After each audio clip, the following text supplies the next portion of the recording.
Assalamualaikum warahmatullahi wabarakatuh.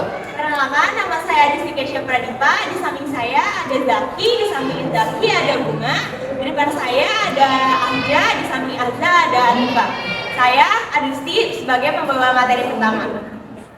Benih paham komunis pertama kali dibawa ke Indonesia oleh HDFM Snelfit pada tahun 1913. Ia merupakan salah satu seorang pemimpin dari organisasi buruh dari negeri Belanda yang juga merupakan salah satu anggota dari Partai Buruh Sosial Demokrat di Belanda atau SDAP. Pada tahun 1914, Snelfit mendirikan sebuah organisasi yang bercorak Marxis bernama Indi Sosial Demokratis Vereniging (ISIF) dengan pusat di Semarang. Awalnya tidak mendapatkan tanggapan di Indonesia. Namun muncul ide dalam diri Snelfit untuk bergabung dalam seorganisasi yang lain sudah ada. Akhirnya ISIF masuk dan menjalin hubungan dengan tokoh-tokoh organisasi Serikat Islam atau SI. Politik infiltrasi menyusup ISIF ini berhasil mempengaruhi dua orang pemimpin SI cabang Semarang yang terkenal militan dan berbakat, yaitu Semaun dan Darsono. Dalam Kongres 20 ISIV pada tahun 1920, nama ISIV diganti menjadi Perserikatan Komunis Hindia dengan Semaun sebagai ketua. Semaun dan Darsono pun berdiri di atas dua organisasi, yaitu ISIV dan SI. Di SI, keduanya mengecam keras sikap rekan-rekan yang kooperatif terhadap Belanda. Selain itu, untuk memperluas pengaruh dan keanggotaan ISDP, keduanya aktif melakukan propaganda dan sosialisasi ISDP di kalangan buruh atau serikat pekerja yang bergabung dalam SI. Sikap dan langkah-langkah keduanya pun mengundang kekhawatiran dalam organisasi, apalagi langkah-langkah Semaun dan Darsono telah memecahkan dua kubu besar dalam SI, yaitu golongan Cokro Aminoto dan berhaluan Islam dan berpusat di Jogja, yaitu SI Putih, serta golongan Semaun yang berhaluan komunis dan berpusat di Semarang, SI Merah. Dalam perkembangan selanjutnya, golongan Cokro Aminoto mencurigai adanya ambisi Semaun dan Darsono mengambil alih pimpinan SI. Mereka pun berupaya membendung pengaruh keduanya. Dalam Kongres ke-6 SI pada Oktober 1921, SI menerima usulan Agus Salim dan Abdul Muiz tentang penerapan disiplin kepartaian, terutamanya larangan merangkap keanggotaan partai. Golongan Semaun disuruh memilih menjadi anggota SI atau ISIP. Golongan Semaun memilih yang kedua. Dan sejak saat itu, SI pun secara resmi pecah. Dampak yang langsung terasa adalah menyusutnya anggota SI. Pada 23 Mei tahun 1923, nama Perserikatan Komunis Hindia diganti lagi menjadi Partai Komunis Hindia pada tahun 1924. Partai Komunis tahun ini bergabung tokoh baru seperti Alimin dan Pesol. Sebagai organisasi yang berideologi komunis, PKI berkembang cepat. Pada tahun 1926, PKI melancarkan pemberontakan di Jawa yang disusun pada tahun 1927 di Sumatera Barat. Kedua pemberontakan ini gagal, banyak tokohnya ditangkap dan dibuang ke Dipul, Papua. Karena aksi-aksi militan dan revolusionernya yang mengganggu stabilitas dan kepentingan Belanda, PKI akhirnya dinyatakan sebagai organisasi terlarang oleh Belanda pada tahun 1927. Adalah Partai Nasional Indonesia. Semangat nasionalisme berkembang cepat di Indonesia dan tumbuh sebagai gerakan nasional yang radikal dan militan.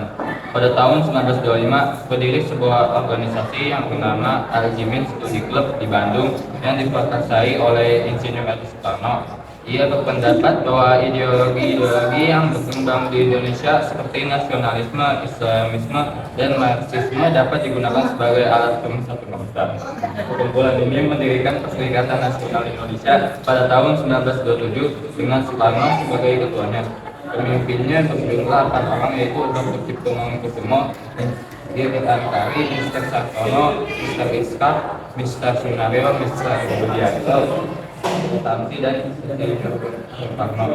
Perserikatan ini bermaksud menjadi wadah bagi kaum nasionalis untuk memperjuangkan negara Indonesia yang merdeka. Untuk mencapai tujuan tersebut, perserikatan ini memadukan semangat kebangsaan yang telah dirintis terlebih dahulu oleh organisasi-organisasi perserikatan yang sudah ada. Kemudian, organisasi ini mengganti namanya menjadi Partai Nasional Indonesia atau PNI. Berdasarkan landasannya dibagi jadi 3. Pertama, yakni prinsip menolong diri sendiri yang didasari keyakinan bahwa bangsa Indonesia dengan kekuatan sendiri mampu memperbaiki keadaan politik demokratik tidak mengandalkan kerjasama dengan pihak Belanda. Menuntaskan rakyat dari kemiskinan dan kepaksaan dalam rangka memperkuat organisasi dan memperoleh pengaruh di masyarakat. Organisasi ini melakukan dua syarat, yaitu kegiatan internal partai yang ditujukan untuk melakukan usaha-usaha seperti menjelaskan kursus, mendirikan sekolah negara. Kegiatan eksternal yaitu mengadakan rapat umum seperti Persatuan Indonesia di Batavia dan Banteng Penyangan di Bandung. Pada tahun 1931, pengurus PNI membuat PNI lalu menyebutkan pada kelompok mereka yang belum dengan tinggal di bawah pimpinan sementara mereka yang menolak tetap melestarikan nama PNI mendirikan Pendidikan Nasional Indonesia atau PNI baru di bawah pembinaan Muhammad dan Tiga Partai Indonesia Termasuk tekanan terhadap PNI mencapai puncaknya ketika para tokohnya Soekarno dan kawan-kawan dipenjarakan. Hal ini mendorong para anggota PNI mengadakan kongres luar biasa. Sartono sebagai pemimpin menginginkan pembubaran PNI dan mencari format baru untuk melanjutkan perjuangan. Pembubaran ini dimaksudkan untuk menjaga anggota-anggota PNI lainnya agar tidak mendapatkan kesulitan karena dituduh sebagai anggota partai terlarang. Sikap anggota partai yang menolak pembubaran disebut golongan merdeka. Mereka kemudian membentuk Organisasi Pendidikan Nasional Indonesia atau PNI baru dengan tokohnya Moh, Hatta, dan Syahrir.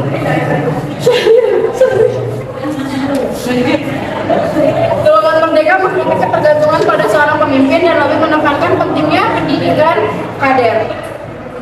Kemerdekaan yang dicita-citakan oleh Partindo adalah kemerdekaan yang berdasarkan pada prinsip menentukan sendiri dan demokrasi. Dalam kerangka itu, Partindo bersikap non-kooperatif terhadap pemerintah kolonial. Ketika Bung Karno keluar dari penjara Sukamiskin pada pertengahan 1932, ia mendapati PNI telah terpecah menjadi dua, yaitu PNI baru dan Partindo. Bung Karno memilih Partindo sebagai basis perjuangannya. Dalam kongres yang digelar pada Juli 1993, Soekarno kembali mempertegas konsepnya tentang Marhainisme yang pernah dilontarkan pada masa PNI dulu, yaitu perjuangan bagi kaum marhaen atau rakyat kecil yang merupakan bagian terbesar dari masyarakat Indonesia. Sikapnya yang non-kooperatif membuat pemerintah kolonial menjadi kembali menangkap Soekarno dan membuangnya ke Ende atau Flores pada tahun 1934 sampai dengan 1938. Selain itu, Belanda memperketat pengawasan serta mengarahkan polisi dalam rapat-rapat mengeluarkan larangan bagi para pegawai negeri menjadi anggota Partindo, serta melarang penyelenggaraan sidang apapun di seluruh Indonesia. Akibatnya, Partindo mengalami kemunduran dan bubar pada tahun 1936. Pendidikan Nasional Indonesia atau PNI baru. Organisasi yang dibentuk pada 27 November 1931 ini berdiri karena rasa tidak puas dengan sebagian anggota PNI karena partai PNI dibubarkan. Menurut para penggerak PNI baru termasuk Muhammad Hatta dan Syahrir Jair, apa yang dilakukan Soekarno dengan merupakan cerminan sikap mudah menyerah terhadap pemerintah kolonial Belanda yang memusuhi partai tersebut. PNI baru berhaluan nasionalis dan demokrasi, walaupun begitu juga dengan Partindo dan PNI baru itu sama, yaitu kemerdekaan dan non-koperasi. Strategi perjuangannya berbeda, dilihat dari namanya. Partai baru bentukan Hatta dan Syahrir ini lebih menekankan pada kegiatan pendidikan politik dan kesadaran berbangsa bagi para anggotanya.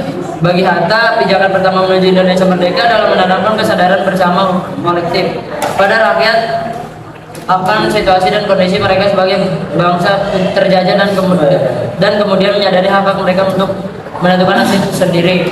Untuk itu sebagai langkah pertama adalah melalui pendidikan yang dapat menyemai kader partai yang militan dan terorganisasi dengan baik.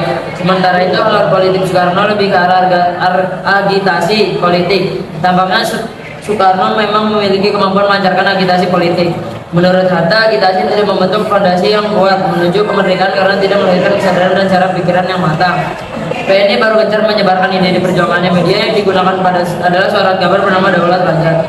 Muhammad Hatta sendiri dengan sangat aktif menyebarkan pamflet-pamflet berisi tulisannya berjudul Ke Arah Indonesia Merdeka.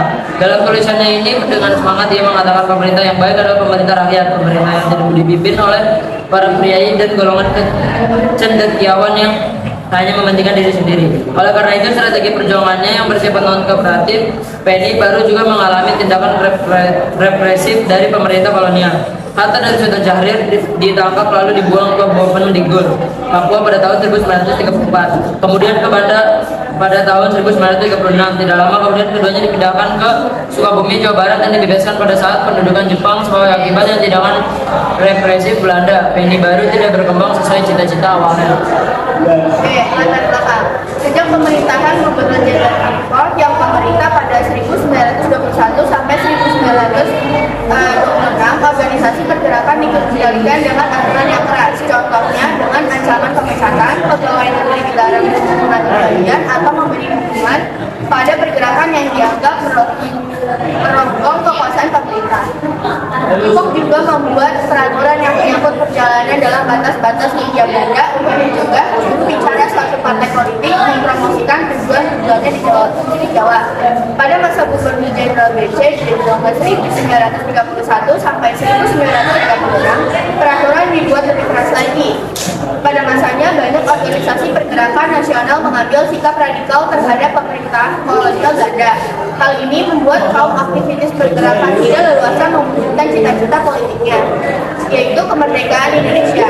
Melalui Brigadier Fregon yang dikeluarkan pada tahun 1933, ruang gerak kaum aktivis pergerakan nasional semakin sempit. Baca Historia. Dalam kenyataannya, peraturan itu tidak menyurutkan langkah para tokoh pergerakan. Bagi mereka, untuk mencapai kemerdekaan tidak ada pilihan lain, yaitu menolak bekerja sama dengan Belanda, termasuk menolak menaati segala peraturannya. Atas pilihan sikap tersebut, mereka juga siap menerima resiko ditangkap dan dibuang ke tempat yang jauh. Periode bertahan adalah periode ketika gerakan nasionalisme di Indonesia berupaya lebih moderat dan menahan diri. Sikap moderat berarti kembali bekerja sama dengan pemerintah Belanda. Sikap ini diambil agar organisasi pergerakan tidak dibubarkan Belanda dan para tokoh tidak ditangkap ataupun diaksikan. Dengan demikian, diharapkan kelangsungan hidup organisasi pergerakan serta kesinambungan perjuangan menuju Indonesia merdeka tetap terjaga. Alasannya hanya organisasi moderat kooperatif yang dapat mengirimnya wakilnya. Boxrat. Kesimpulannya, PKI adalah batas komunis yang penguasa terbesar di dunia setelah Uni Soviet dan Tiongkok. Yang pada akhirnya dihasilkan pada tahun 1965 dan dinyatakan sebagai partai terlarang pada tahun berikutnya. Sekian dari kelompok kami. Wassalamualaikum warahmatullahi wabarakatuh.